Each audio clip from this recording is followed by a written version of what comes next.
Le gouvernement français met en garde contre le risque d'une quatrième vague épidémique alors que le variant Delta se répand sur le territoire. Il représente désormais 40% des contaminations.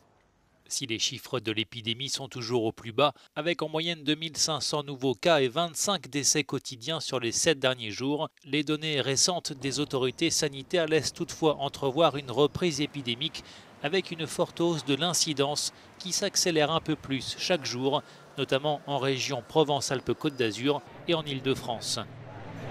Craignant une nouvelle vague en plein été, accélérée par un variant plus agressif que le précédent, le gouvernement cherche avant tout à convaincre la population de se faire vacciner.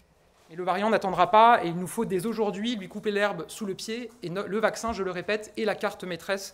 Pour cela, l'heure est à la mobilisation générale, à la vaccination massive, que ce soit en se faisant vacciner ou en convainquant un proche de se faire vacciner. Chacun détient une part de la solution, chacun peut prendre part à l'épreuve d'immunité collective qui nous attend cet été.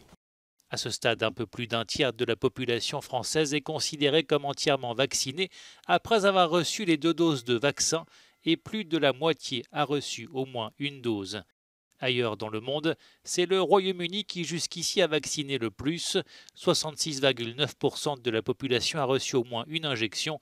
Le Portugal, l'Espagne, l'Italie, l'Allemagne et les États-Unis ont également franchi la barre symbolique des 50% avec une longueur d'avance sur la France. À la traîne, la Russie peine toujours à convaincre sa population et fait face actuellement à une violente vague de contamination au variant Delta, avec chaque jour de nouveaux records de morts et de nouveaux cas.